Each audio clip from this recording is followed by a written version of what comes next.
formula for, what was it? Some of you guys had sine and some of you guys had cosine, that's right. The only difference between the half angle for sine, the half angle for cosine, is a plus or minus. Right? Let me ask you this. How do you guys memorize things? Math class, you got a bunch of identities you have to memorize. What do? Yeah. Okay, that's always good. So that's why I say have the sheet sit next to you. Try to do it by memory. You have the sheet to kind of check, reinforce the right answer instead of the wrong answer. Sure, you could do it sort of like naturally as you do problems. You're hoping it kind of like goes in your head. Does somebody else have a different way? Yeah? I tried to understand how we got each formula, like why it makes sense. See, that one, little tears are coming out. So if you understand where they came from, that will actually help you not memorize it, but it just makes sense. Mm-hmm. Then it's not really memorization. It's just sort of like doing what makes sense. You guys ever taken biology? Did you have to memorize a bunch of stuff? Phylum and kingdoms and whatever shit. Did you ever use like flashcards or no? Did you just sort of, no? Okay.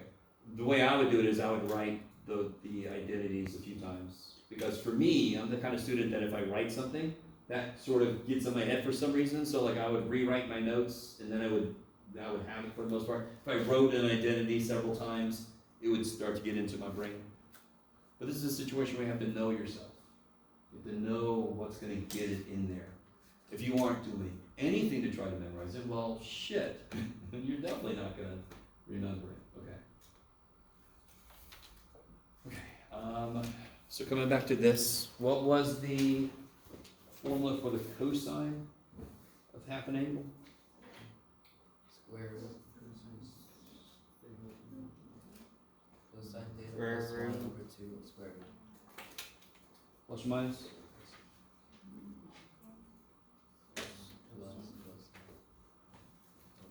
Good. So if I have half of something here and I know what the angle is, this is awesome. So if I had 22.5, that's half of 45. So I could put a 45 there, and then this side I could do. So if I had to do, I don't think anybody had this, it doesn't matter.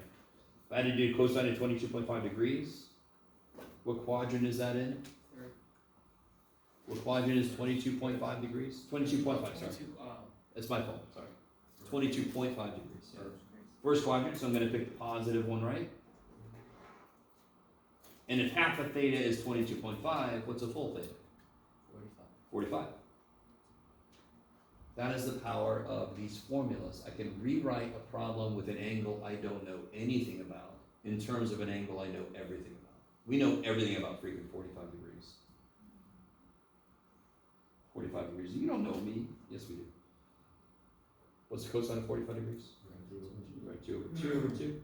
Now, if you stop here, it kind of depends on what else is going on if it's a test or a quiz or whatever. But you should not stop when it's all blurry like this. There, okay. You should not stop here, because one big thing, I've got a fraction inside of a fraction. You never stop with that. You go at least one more step. How do I kill this internal fraction here? What can I do? Multiply top and bottom by 2. So I get square root of 2 plus rad 2 over 4. Square root of 4 is 2. So that one's kind of neat. It's a bunch of 2's and a bunch of rads.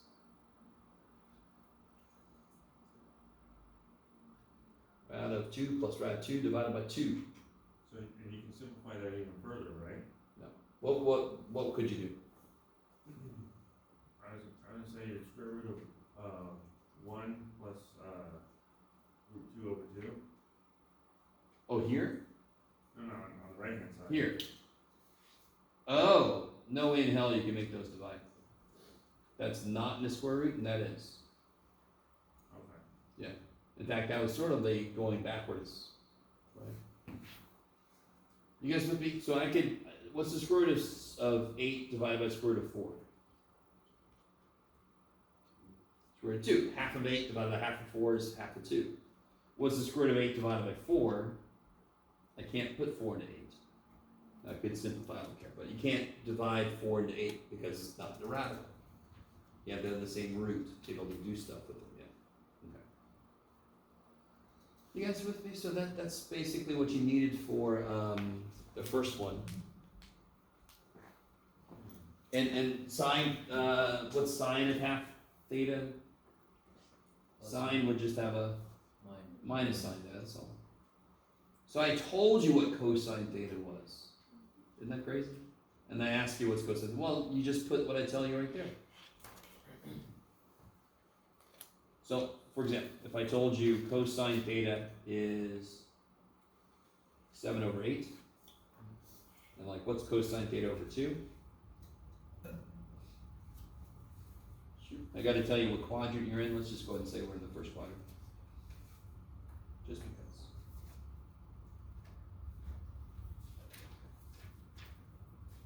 So it's positive square root of 1 plus cosine theta over 2. What's cosine theta? 7 over 8. Yeah, so one thing a couple of people did is you put 7/8 inside. I never said theta equals 7/8. I said cosine theta. So this would be 1 plus 7/8 divided by 2, and then you can simplify that. 8/8 plus 7/8 is 15/8 divided by 2 is 15/16. Square root of 15 over 4, blah, blah, blah. So that's not the answer, obviously, because I picked different numbers, but that's how you do that problem, yes? If it was sine theta over 2, all that would be different is, come back to me. This would be a minus. That would be a minus right there, right?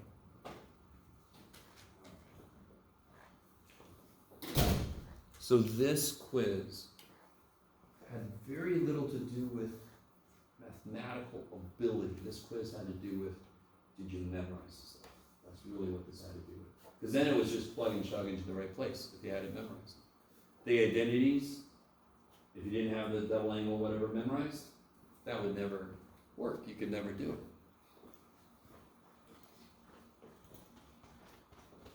Okay. So today's review day. We got the test on Monday. We can do some, you can ask me specific stuff from the quiz. If you had a weird little thing that happened, you can ask me stuff from the practice test. You can ask me stuff from homework. You can ask me just general stuff like, how the hell did we do this kind of problem? Can you do an example of this kind of problem? You can ask me anything. There's sometimes paralyzes students, but now's the time to, yeah, go ahead. When you were going through your work, did you go from 15 over 8 over 2? How did you get rid of the 2? Alright, so here's a really cool thing for us to know about algebra. One little thing from algebra. If I have a fraction divided by something, so if I do the long way, 15/8 divided by 2, how do I divide fractions? Times 1. So see how the 8 times 2 just happens? The way I look at this is 15 is being divided by 8, and then that's being cut in half, so 15 is being divided by 16. It's being divided by 8 and 2, so it's being divided by 16. Or you can think about it the long way, divided by 2 is times a half. Is that cool? That happens often enough for us, where it's good just to know you can go bam, bam. Right, so if I had 4/7 divided by 9, what's that? 4 over 63, yeah, cool. I'm cutting it in 7 pieces, and I'm cutting all those in 9 pieces, so now I got out of 63 pieces. That's all that's saying. Yeah. Can you go over 6-1 number 75, please?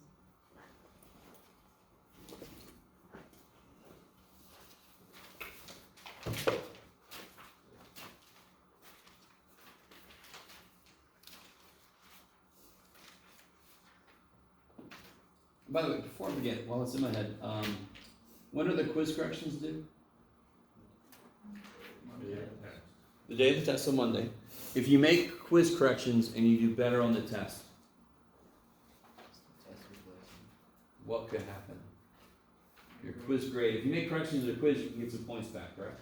You do better on the test, what could happen with your quiz grade? You can go up again. If you get all the corrections right, so somebody could get a 20 on a quiz. They just had a really bad day and they didn't study or any shit. They're down here. The night before they had too many whatever. Right? That happens. If they do the corrections, they've missed 80 points, correct? So they can get another 20 all the way up to 40. Right? Celebration time. Then they take the test. They feel better. They study. Let's say they get like an 82. That 40 becomes a freaking 82. Do you understand? If you just freaking correct stuff. Number one, it's another way to study. Right? If you correct your mistakes, you'll see why they were mistakes. You might not make that same mistake again. Number two is an immediate grade boost for your quiz. And number three, you got the extra thing at the end. I mean, it's kind of crazy. And you can get help with your corrections. Go to the tutors, come to me. You can say, Jeff, I'm not turning this in. Can you tell me if it looks good? Yeah. How would the 40 become an 82 after you get an 8 If you get all the corrections right, and you do better on the test, your quiz grade becomes your test grade. If you get half the corrections right, I'll average it halfway. Does that make sense? So if you get none of the corrections right, your quiz doesn't change at all. I don't care how big your test grade is. So it depends on how many of the correction points you got back. I'll average it proportionally with the test grade. If your test grade's lower, I'm not going to do shit. I'm not going to make your quiz grade go down. Yes? It'll only go up. Okay? Okay. So looking at this problem here, I keep forgetting to come back and say this, but did you guys find in the write-up what arc cosine is? Inverse cosine. It's just another way to write inverse cosine. As much as I hate the -1 notation, I hate arc cosine more. So that's why I never use it. So I always forget books use it. So that's just inverse cosine. Can somebody tell me, remind me, if I see an inverse trig function, what immediately does that physically represent? Triangle.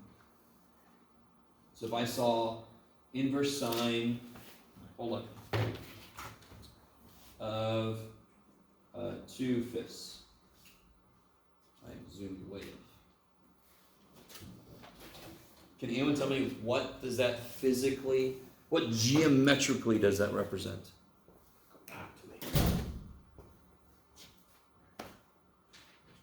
ratio of sides of the right triangle.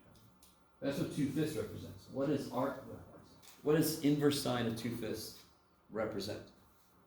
An angle?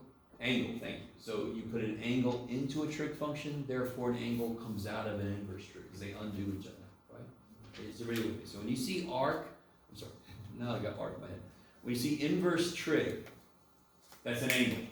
Now, what you just said a second ago is good, because that angle lives in a triangle under the sea. That's why. So, whenever I see an inverse trig, I can, if it's helpful, even if it's not helpful, I can draw a freaking triangle. Where would the 2 be? On the y-axis. Because it's sine, correct? Where would the 5 be? The arc. Hypotenuse. Hypotenuse, because it's sine, yes? So then, if I happen to have on the outside tangent, it's asking me what's the tangent of the angle this represents. Hey, I've got a triangle. What side do I need to get the tangent? X. Let's try 21. So we square root of, 21. yeah, good, 25 minus 4, is that okay? Square root of 21. So the tangent would be, So we're Square root at of 21 21. over 10. yeah, so it'd be 2 rad 21 over 21. Good. Do you guys see that? Now, A little bit, but so again, inverse sine of something is an angle. So if I took the sine of both sides, I would get sine theta is 2/5. I don't normally do that because I shouldn't need to, but when I see an inverse sine, I could do, the output is an angle. If I took the sine of both sides, that's that, and that's where the triangle comes from. If sine theta is 2/5, I can set up the triangle for that angle. Yes? Maybe. Now, if I give you this kind of problem,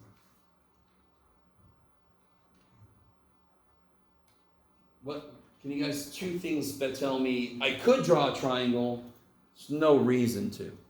No reason to draw a triangle. Number one is, am I asking you like the sine or tangent or whatever of this angle? Nope. It's just an inverse cosine. So what is this really asking you then? The answer is an angle that does what? The answer to this has to do what? Has to make cosine become One half. 1/2. So what angle makes cosine 1/2? The degrees are 5/3.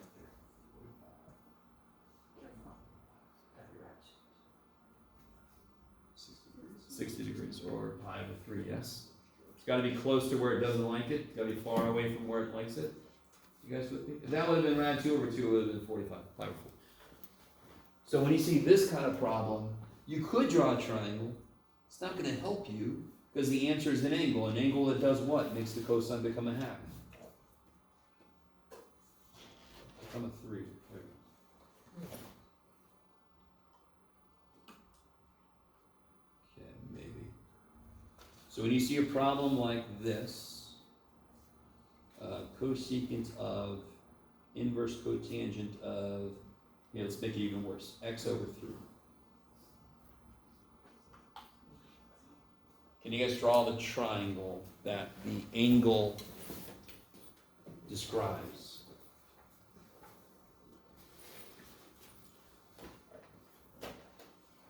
What's the number within the parentheses? Sorry? What's the number in the parentheses? It's x over 3. That's 31. Oh, no, sorry, that's just prints.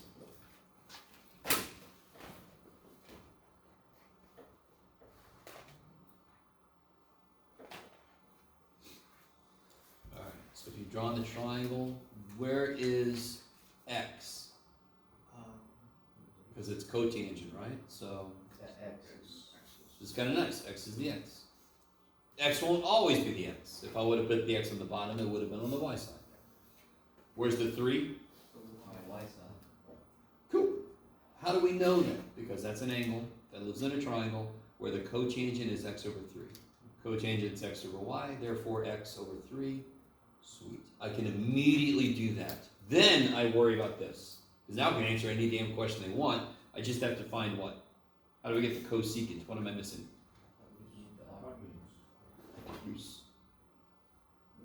Which would be x squared X squared plus Plus 9. plus 9. So everybody freaks out when I throw variables in, and I don't blame you that much, but at the same time, steps cannot change. The steps cannot change because the variable is just a number I don't know. So they have to act the same way as if it was just a number. So what's the cosecant now? Cosecant's related to what? R over. Oh, yes. It's related to sine, right? Yeah. So sine would be y over r, so cosecant is R over. r over y. So it'd be square root of x squared plus 9 over 3. Can you reduce the 9 into 3? Two reasons you can't. First one, the 9 is inside of the square root. Second one, the 9 is part of an addition problem. Division can never cancel addition. It's not its job. Yes. Can't you make that 3 and then you just have X plus 3? So real quick,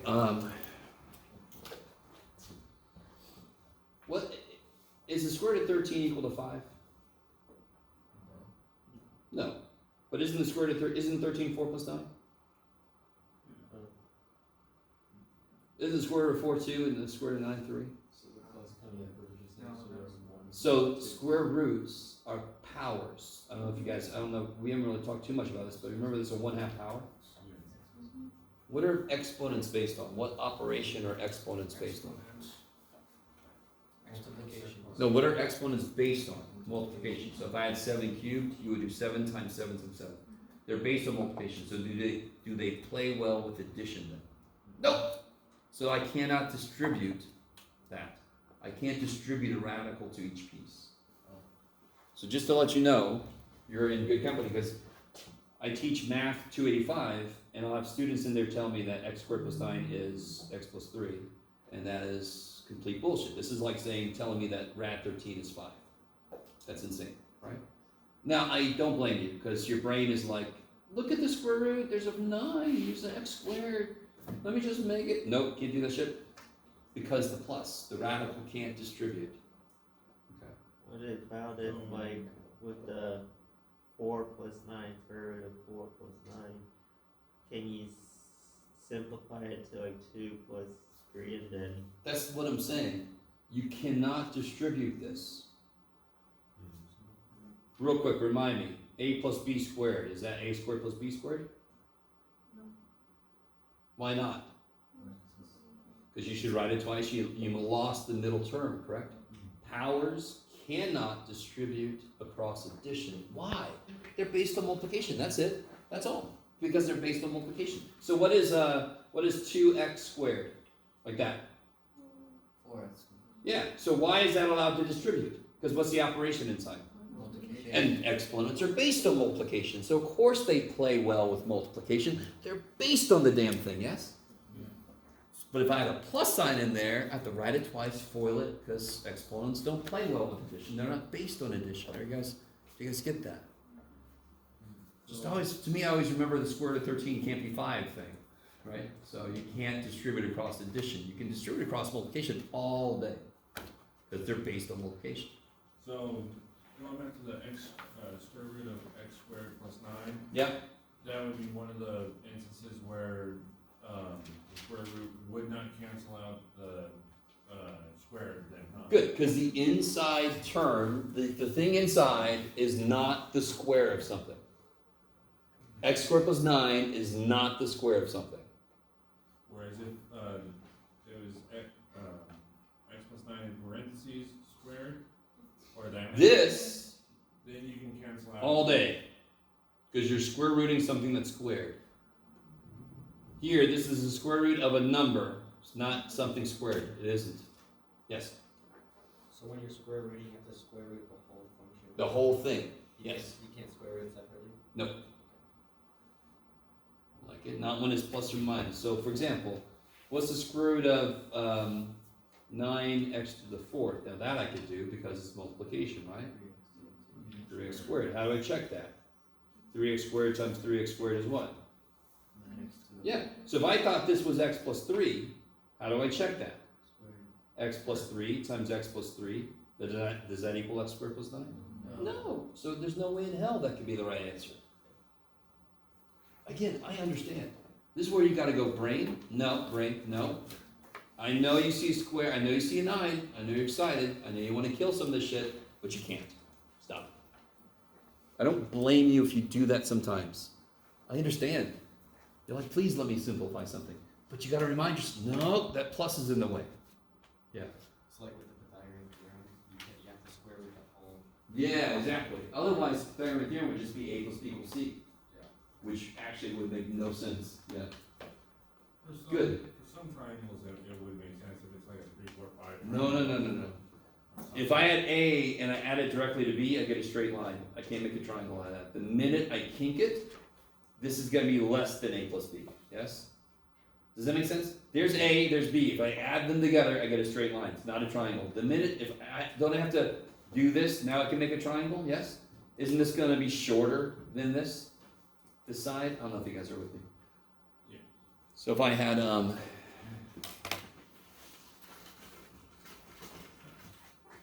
there. This plus this. A plus B. Straight line. If I kink it, this connecting line is going to be shorter than the whole thing across would have been. So there's no way that A plus B could be C for any triangle ever. In the whole universe. As far as we know. Yeah. Different question. What about something like number 80 or number 100 In the same, and where? in 6-1? 6-1. Okay. 80. Oh, good. Okay, perfect. Thank you. Okay. I almost gave you a problem like this on the quiz, and then I thought, no. Let me pull back a bit. I think there's one like this on the practice test, but yeah, there must be. Looking at the practice test, yes, there totally is. I love it. 1B on the practice test, for example. Yeah. What the shit? So real quick, if it was this instead, is everybody at the point now where you could agree with me that would be relatively easy? I would draw a triangle. What's 3? It's 3 over 1, right? I just have to put them on the right sides. Is everybody with me? Let that problem be easy. An inverse trig is an angle that lives in a triangle. The trig with a number tells me where things go. Oops, you can't see it. And then the cosine, so I have to figure out this last side. Blah, blah. Okay, that would be, you with me? Okay. This sucks. This sucks. The 2's in the way, gang, 2. If only I had a way to get rid of that 2, then I can attack the cosecant inverse directly. That's the problem. Here, the cosine can attack this directly. Here, this is the cosine of this angle. Here, I could draw a triangle for this angle, correct? But the cosine doesn't give a shit about that angle. It cares about twice that angle. Damn it. No, Is it identity? it's inside the cosine, right? You can't get rid of the 2, it's inside. I don't have another side even to divide by 2. I don't blame you for wanting just to divide it. Or maybe erase it and hope I forget it was there. I don't know. White it out. That's the problem I get, Jeff. No, don't try it. Do we have a formula for cosine of twice an angle? We have like 3 of them. Shit. Yeah. So let me show you the long way to do this, and then I'll show you a shortcut for the specific problem. It's not always going to work.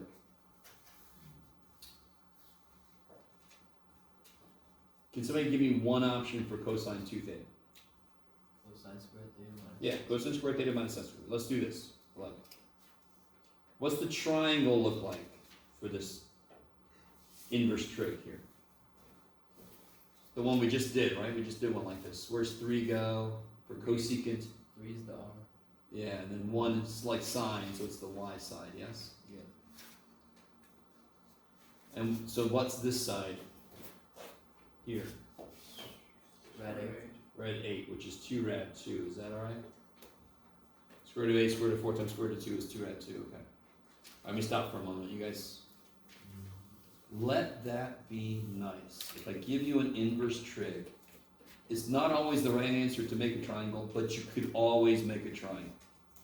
Because an inverse trig is an angle that lives in a triangle where the sides are what they need to be to make this work. So I can always draw that triangle.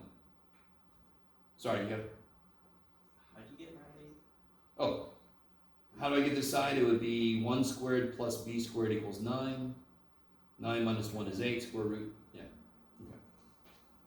Whenever you know that hypotenuse is always going to be a minus, because that hypotenuse is the sum of the other 2. Maybe? Yes? No? Whatever you say, Joe. Okay. What's the cosine? And by the way, here's why. Rad 8 over. I would actually, I wouldn't write it like this, to be honest. Because what's the cosine? Rad 8 over. Rad 8 over 3, and what am I going to do with it? You know, Square it. So I'd actually just leave it as rad 8, yeah. And what's the sine? 1 9. Well, the sine is 1/3, correct? Yeah. And then we're going to square. Do you guys see what I'm saying? So I took an identity, and what did I manage to do? Did I make the 2 go away? No. Did I not make the 2 go away? What's the angle in this cosine here? What's the angle? It's a theta. Yeah, Theta. what do you mean? And it was 2 theta. Yeah. Now it's theta. Did I make the 2 go away? Yeah. Yes.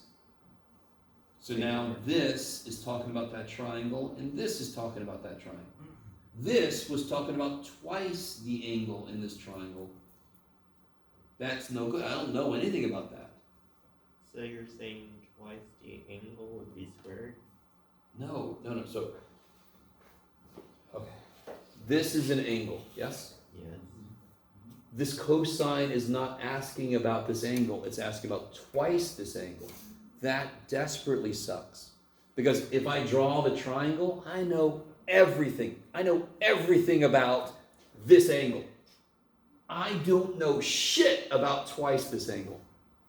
I'm screwed. But I have an identity so that it's no longer talking about twice the angle, it's talking about the angle. Cosine theta is talking about that triangle. Yay! Now I know everything about the damn triangle. Now real quick. Oh, sorry, let's finish this out. So this will be 8 over 9 minus 1 over 9, 7 over 9.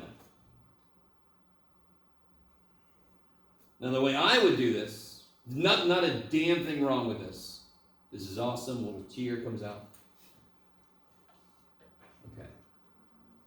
And again, I've got this on the answer key, doesn't matter. The way I would do this, I think I did it this way in the answer key, I can't remember.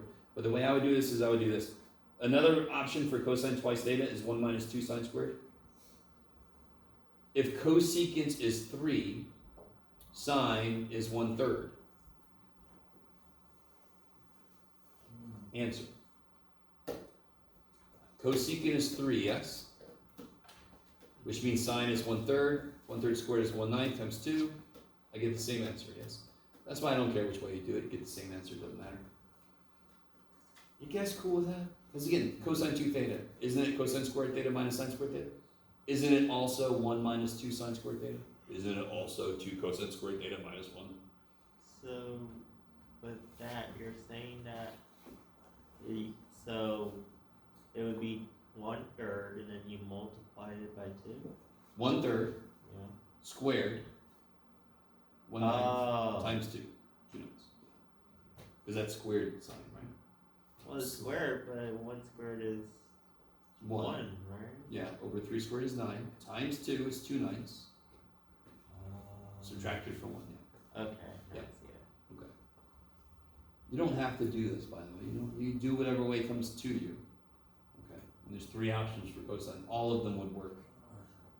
Really? Oh. Yes. The other option would be 2 cosine squared theta minus 1. Cosine theta was rad 8 over 3, right? Squared. So this would be twice 8 is 16 over 9 minus 1. What's 16 ninths minus 9 ninths? 7. Freaking 7 ninths, yeah, okay. So that's a quick rough, yeah. So no matter which option you pick, they all equal cosine 2 theta, so they must all equal each other. So you just used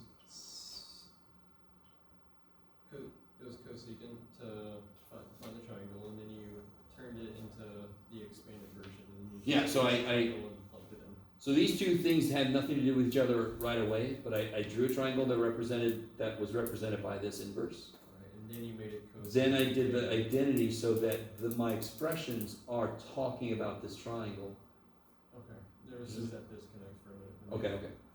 I just need that 2 out of the way. Because I know everything about the angle, I know nothing about twice the angle. Yes. Did you ever give us a problem where it would be tangent twice an angle? If I did, I would have to give you the double angle formula for tangent, because that's one I didn't make you memorize. Oh, okay. So the short answer would be no. I'd rather, I'm gonna give you stuff you should have memorized. Yeah. So is it the same thing with number 100? 161? Oh, it's like number 100. How long did it make this? Okay. Number 100. Yeah. Yeah. Same thing. So what did it say here? Yeah, so here you've just got a variable in there. So you're going to do it exactly like that other problem we did earlier with the x over 3. Remember that? So you do the exact... I know we care. We humans care when there's variables, not numbers. Math does not give the first shit. Tangent, y over x. If it's 3 over u, well then y is 3 and the x is u. Math is like, what's the big deal, human? Who gives a shit? I don't know if you guys are with me or not, but this is a big thing about mathematics. The process does not care the pieces I'm working with. We care, because it makes everything look a little worse. But the process cannot change, because what is you? What do you be? What is you? I just want somebody who wants. What is you? That'd be the fundamental question now. So what is you? It's just an unknown number. Unknown number. So how does that have to act? Like any freaking number, because that's all it is. maybe. And you're all like, whatever you say, man.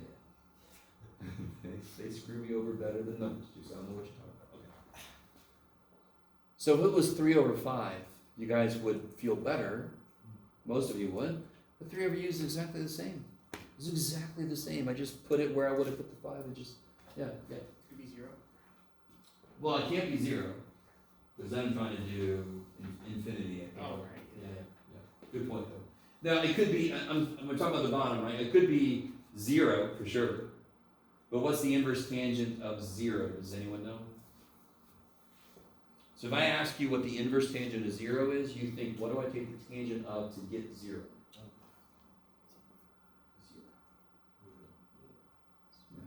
So they just had a 0 in there, that'd be beautiful, because I know what the inverse tangent of 0 is 0, and then twice 0 is 0, and then cosine of 0 is 1, yay! But they didn't, damn it. And then you would just use, what is the, double angle identities for cosine for that, right? Yeah, for number 100, Yeah. same way. Okay, So it's up to you which one to use, they all end up in the same place. okay.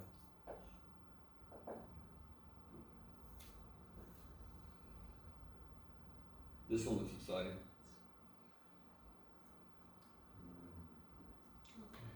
Of course you will love it. So real quick, since I pointed it out, very quickly, I'm not gonna spend a ton of time on this. Triangle, inverse cosine, correct? Okay, so what side is u? Yeah. The x side is u, and what side is square root of u squared plus 5? Good. How do you get this side? Let's call it a. A squared plus u squared equals the square root of u squared plus 5 squared. You see what I'm saying? You guys, sometimes you give up a little too early. You know, if you had just went a little bit, what happens on this side that's really stupid nice? Yeah, so then I get u squared plus 5. What happens to u squares? They cancel.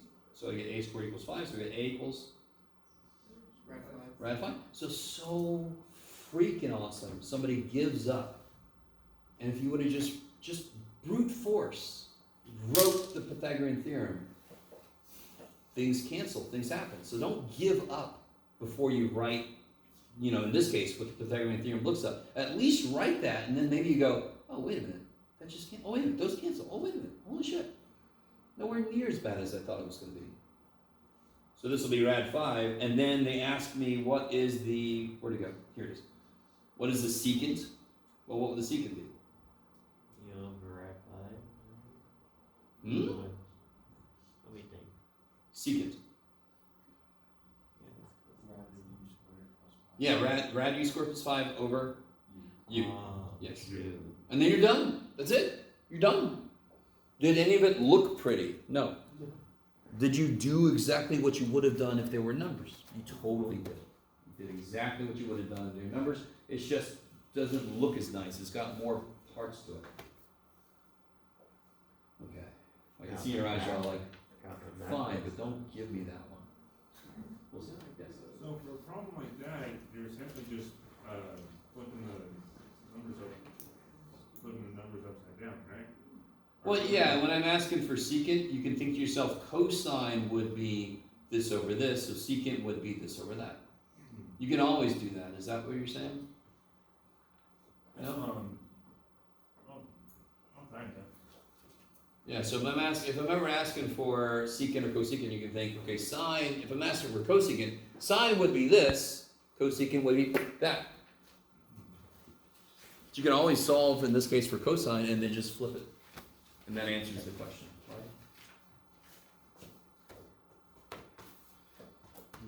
So if I gave you a problem, I said cosine theta is 1/5, what's secant theta? Cosine theta is 1/5, 5. Secant theta is 5. So if you can get cosine, you can then answer secant easy. You just gotta flip what you got. So that's something you really, if I ask you for a cosecant, figure out what sine is, and then flip it. That's a beautiful way to do it. Because we're more used to what I call the 3 primary colors. The red, yellow, blue, and then you got like sine, cosine, tangent, right? And the other ones are the freaky magenta and stuff. Okay. I don't know if that makes sense to you guys, but we're used to working with the primary, the basic trig functions. So you can always go, oh yeah, secant's just whatever cosine. So what's cosine? And then flip it. Bam. Although it still is kind of confusing, Yeah. cosine being related to secant and vice versa. It's just, on one level, it's really silly. We wanted to represent every possible ratio. Yeah, you So we're like, okay, y to r, we'll call that sine. But what about r over y? I'm sure somebody in the room was like, it's basically the same thing. It's, no, let's give it a name. Let's give it a name that doesn't start with an S, just to screw over future students. And for a lot of the trick stuff, co goes with co, but not this time. Yeah, the basic definitions don't. It's when you start to get further, you start to realize, oh, all these other connections make it make sense. Like 1 plus cotangent squared is cosecant squared. Yes. 1 plus tangent squared secant, so the co's go together. If you take calculus, in fact, before I forget, if any of you guys are planning on taking calculus, because if you've taken 175 and now you're taking this, if you pass this, you can then go into calculus if you need it. If you don't need it, then, still take it, it's amazing. But I'm offering it this summer and the fall, and in the fall, there is a course called 180L, and it's a course you can sign up for where you come to that class. There won't be any homework for that class because it's a lab, that's what the L means. And it's just the time to work on prerequisite skills and to kind of do homework and stuff. Does that sound, do you guys understand? So that is a course that is open to any student taking 180 or 280. You can sign up for the course, it's kind of like an extra help session, right? You did that for summer, or? That's in the fall, yeah. We're not offering it in the summer. Do you guys still do math jam here? Yeah, I'm doing that, Jim. So in August 5th. So I just reached out to ask what, how to advertise it. I've got 2 people in there so far. Okay. So I'm gonna send an email out to people about taking Math Jam. Normally it's open, normally it's meant for somebody who's kind of like either new to college or about to start their first math course. And we kind of go over like elementary algebra, intermediate algebra kind of stuff, factoring, stuff like that. But it's obviously good for anybody who's like, I forgot some of that shit, you can take it, It's gonna be a fun time, we're gonna have food, we're gonna have games, we're gonna have math. I probably should have taken that over the summer instead of math one jam. You should take what? Should have done math jam if they added over the summer when I took math one jam. Math 110? Yeah. We haven't offered Math 110 forever. What was it somewhere else? It was a summer course, like summer. Okay, yeah, alright, anyway, alright. Yes? 5.5 number 20. I don't fully understand how to work with sine 4x. And I know we went over something like that briefly, but I don't Yeah, remember. let's see. Oh, so here's the funny thing about that specific problem. Now real quick, we did cover sine 4x, and you might have forgotten about this, but just to remind you guys, because this is really easy to sort of forget how this works, but somebody remind me, what is sine of 2x? 2 sine x. 2 sine x cosine x. Now, real quick, just to really make sure you understand what this formula says. How does this angle relate to this angle? It's coming back. How does that angle relate to this angle? It's half of that angle. This angle is half of that angle, correct? Yeah. That is the right way to look at this. I don't blame a student to think, oh, the 2 just goes. No. That angle is twice that angle. So how do I rewrite sine of 4x? You can do 2 sine 2x. 2 sine 2x. 1 sine 2x. Cosine 2x, yes. Do you see that? I understand if you misunderstand that the identity itself. Don't think the 2 pops out. I know it looks like it did. But what this really is about is taking this angle and cutting it in half.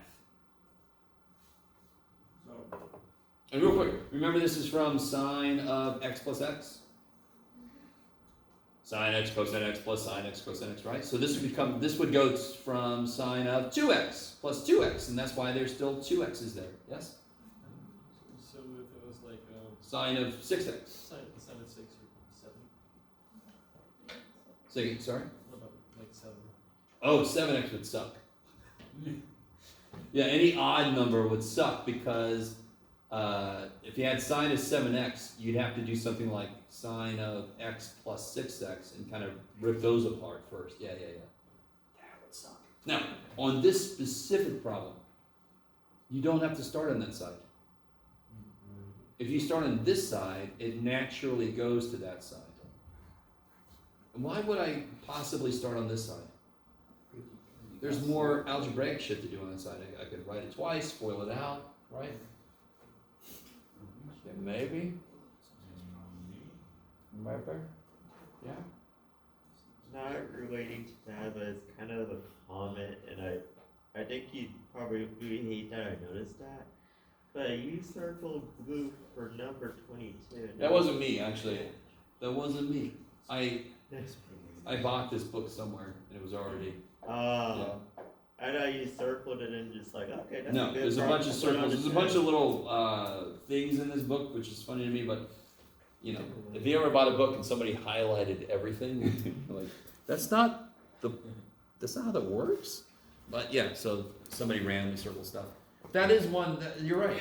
I don't think I got it from here, but that's exactly the problem from the quiz. Yeah. So it's kind of like classic identity problems, right? So you're gonna see there's only so many really different kinds I could do. Yeah. I noticed in your recalc class you were also doing problems where you have to like see if like for verifying an identity you're trying to prove it if it's true or false. Like No. Well, in their homework, some of them said, see if this is false or something. Which that I saw one time on your whiteboard is like part of the section, like the instruction says verify if it's true or false or whatever type of thing, so. yeah, so that's in the book. I normally when I say verify, it's true, I just want you to show that they do end up being equal to each other. Now some people, I can't remember if it's in here because they basically gave the same quiz to both classes. When I'm asking you to verify an identity, you're not allowed to do stuff to both sides. Remember that? So you gotta be careful about that. So what else is gonna be on this test though that we haven't talked about at all today? Chapter 7. What's the most recent stuff? Chapter 7. Which was the what? Law of sines, law of cosines. So officially, I'm not gonna make you worry about law of cosines yet because where did I say the homework stopped for now? 7.1. And to be honest, 7.2 is still about law of sines. So we don't get to law of cosines until 7.3. That's why I did very little with it. I did show you the law of cosines, if I remember correctly. I just needed to show you, because that one's kind of cool because you could see the Pythagorean theorem in it. So it's kind of neat to see that. But all you're going to have to worry about for the test is law of sines for the moment. Right? How do I know if law of sines will work? In fact, can somebody tell me the law of sines right now? Sine of A over A equals sine of B over B. Yeah, stop at a stop sign. No, so sine A over A equals sine B over B equals sine C over C. Okay. So there's no way in hell you could use this, for example, in a situation like, go back to me now. Okay. If I had this triangle and I wanted to solve it,